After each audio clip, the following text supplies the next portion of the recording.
Bismillahir Rahmanir Rahim. In the name of Allah, the most compassionate, the most merciful. We are interpreting and explaining verse by verse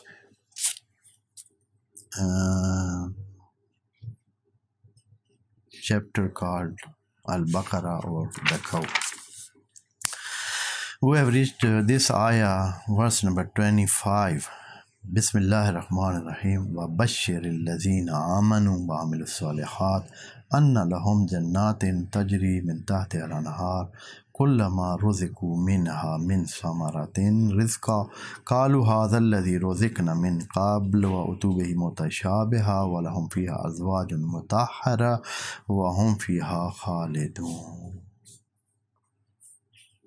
Before this verse, the verses before, they were talking about those who were thinking some doubt about Quran, and Allah challenged them that if you have some doubt, you bring the same as Quran, and then we'll accept your claim or your statement. And if you did not do up to now and you cannot do in the future, then be aware, be avoiding the fire, which is fuel is man and stone. And this is for those who do not believe while they know it, while they come to this knowledge that this is effect from Allah, and with all that they are not believing.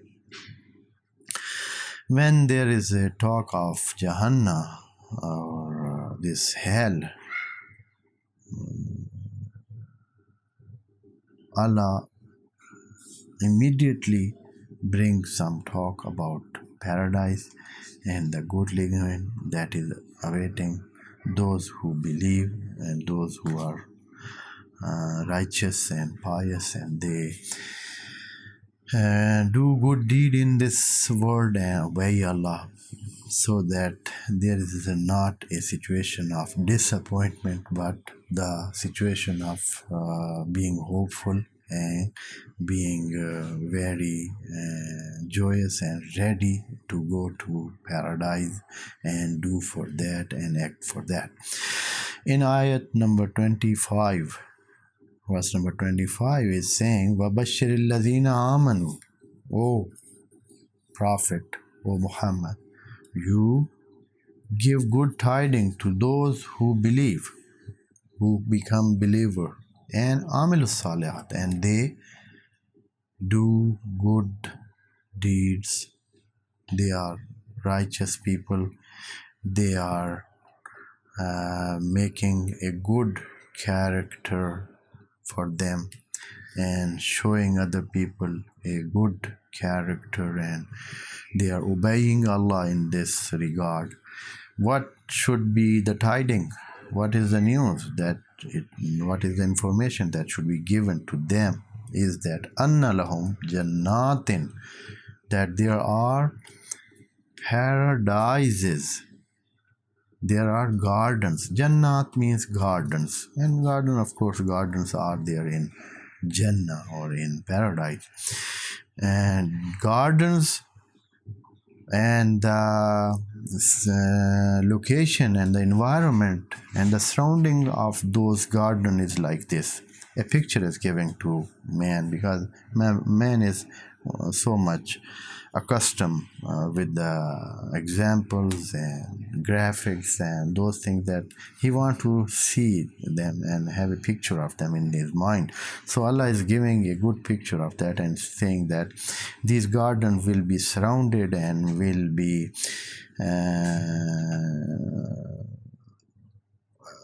water, river flow underneath them, means around them or underneath them. There can be a different meaning for Tata Halanahar, that underneath them there will be rivers, and they will flow from that, from those gardens, and running from in those gardens, and coming from the outer side and running from it, or from the beneath it, or something like that, is a good picture that we can make it with our mind and in our vision. Jannatin tajri min tahti al-anhar.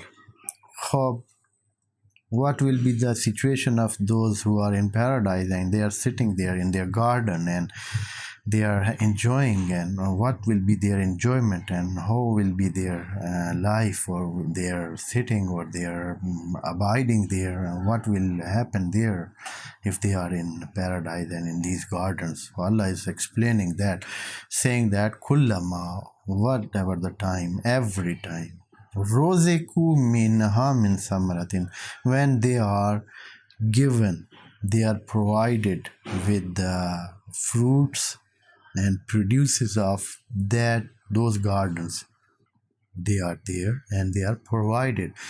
Again, here the term is used in passive way, and rozeku, it is not said that I will provide them, and or the angels will provide them, or other servants may provide them, whatever. It is not said by that, but it is said that rozeku, they are given. It means that this will be all that in a natural process, and it is very coordinated, and it is done, and it is completely set before. Everything is set. Rozeku minha, and they will be given and provided some of those fruits as a provision, that you use it and you eat it and have it. These people will say from themselves, when they find it to them and they will have it from themselves, they will talk, they will utter something from their mind and their tongue, and they will say that Kalu hazal ladhi rozikna min qabl, that is the thing that we have been given before, we were provided it before. And that is something that brings some question here, then how these people are saying something like that, where they were provided such a thing which is now provided to them in gardens of Jannah, gardens of paradise. And how are they saying that? So here there are some justification. Some of the interpreter have said that maybe they are given a different time, different meals, and different kind of fruits and different times, and so maybe they are different in shape or in taste or something, and they are saying that this is the same as that we were given before, this kind of thing. So many things they have said, but I think the reality is that the thing that is meant here by this word, by those who are in paradise, two things can be justified here. One is that, as we know, that the fruits or other anything that is given to those who are living in paradise, and they are Ahlul Jannah, the people of paradise, they are given, as I said, in the passive words, means that this is a natural process. What they did in this world, that was the same what is given to them in that world. And just the curtain is being risen above and taken above, and things are clear to them, and they see that if they were doing good deed, that is changed to that fruit, to that thing that is they are provided now in Jannah. And that feeling that they had when they were doing a good job, that feeling is now changed to that joyous from that fruit, and it tastes that fruit. So that good action and that good character that they had, it is now in the shape of that fruit and in the shape of that thing that they are provided. This is one explanation.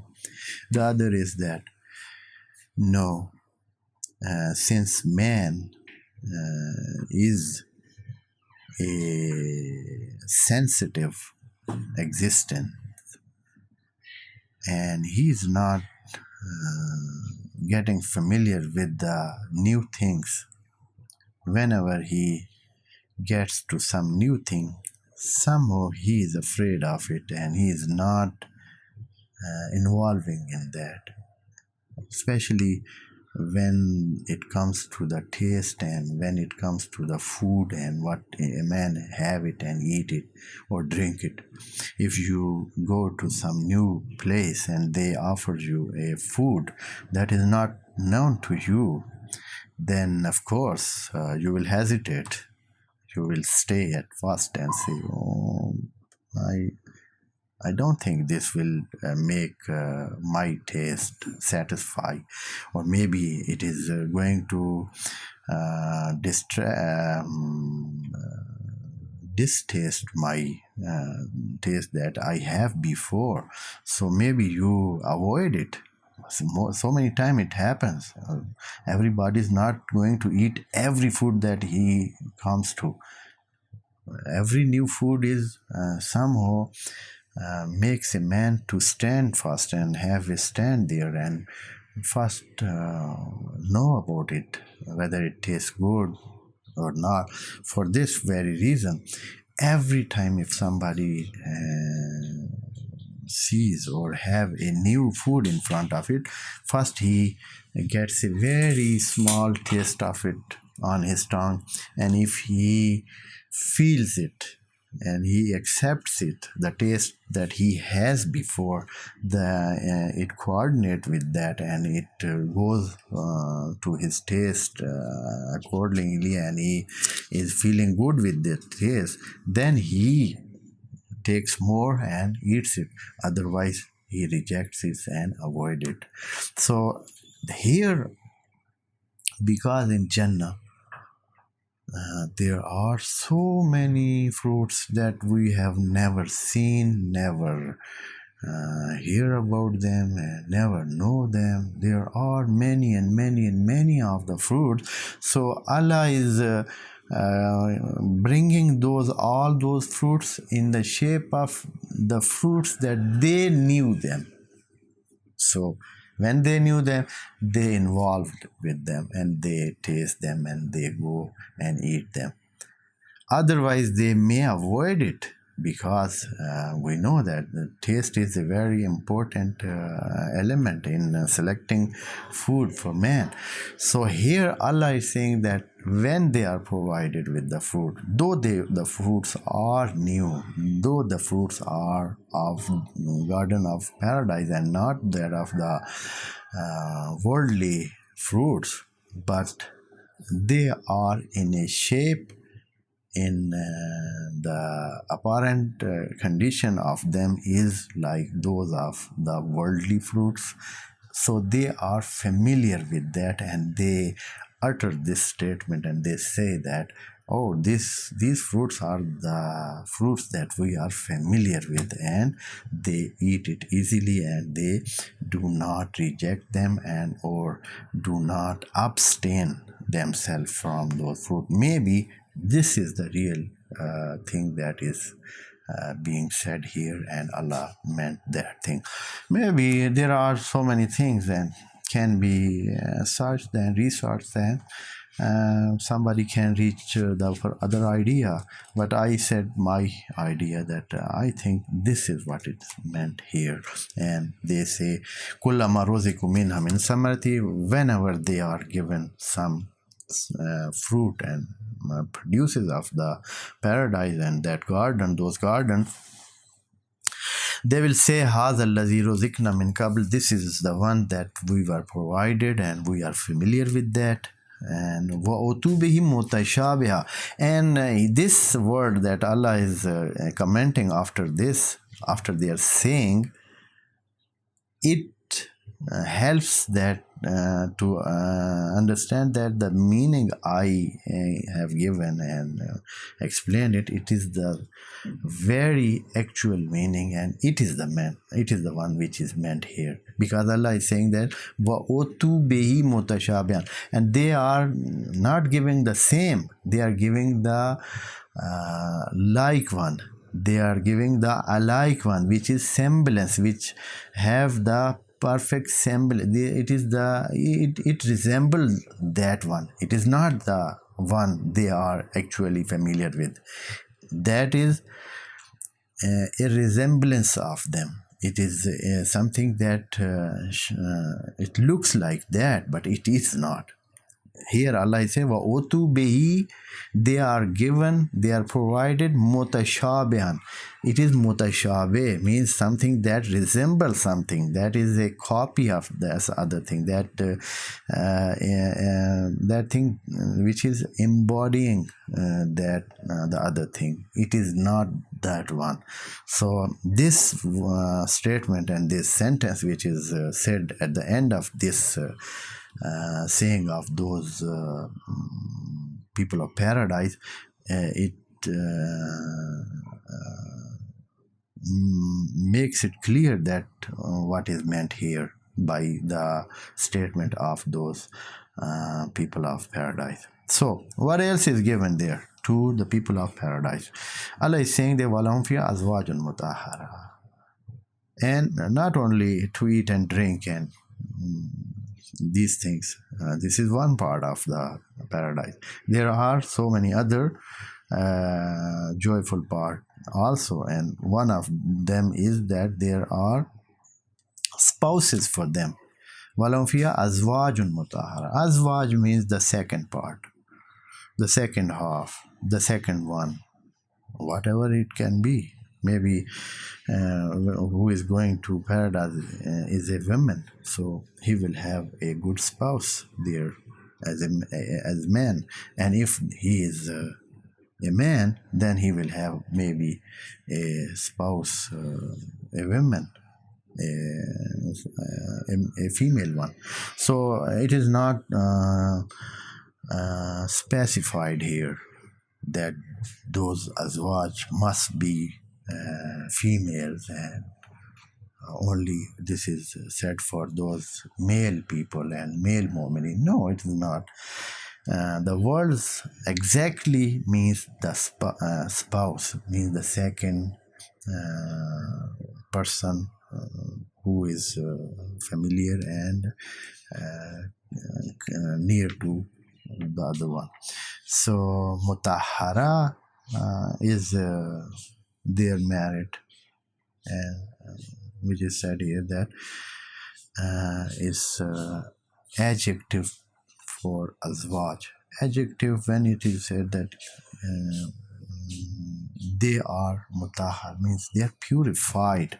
Of course, here in this world, when somebody has a friend or somebody has a spouse or somebody has a partner for his life, everybody has so many complexities, and rather we can say disqualifications, disqualities, not good qualities, bad qualities. Everybody have negative qualities and negative merits. So, but in Jannah, Allah is saying that be worry less, don't worry.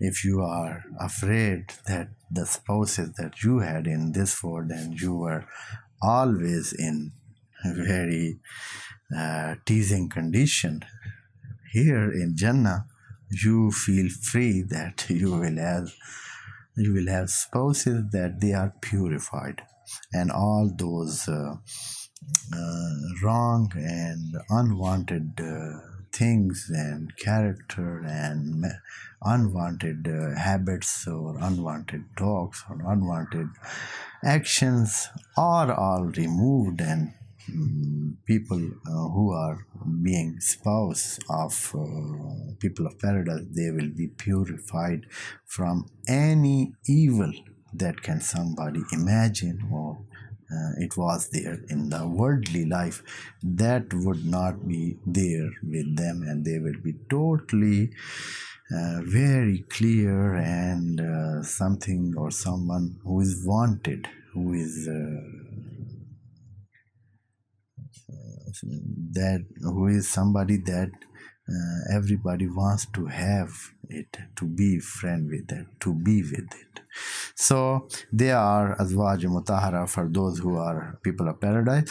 And the last thing is that the concern that everybody has in this worldly life is that, like, everybody, if somebody has so many things, everything that he want he have in this world, but the last concern that is touching him and teasing him is that these things will be lost. Everything we have, it is lost at the last. Huh? It is lost at last. It is taken away because we die and everything remains here and we will go. And everything, we are stripped of that and everything will be snatched from us. How about the things which are provided in Jannah? Allah is saying that don't worry, you will abide there forever. Forever, whatever the time, a very, very long lasting time, you will be there and you will enjoy all those ni'mat and all those provision that is in Jannah, all those facilities, all those good things and good feelings and enjoyment is all over there, and you will be enjoying there forever. This is the end of this verse, and inshallah, next verse we will do it in the next session. Wassalamu alaikum wa rahmatullahi wa barakatuh. May God bless you all.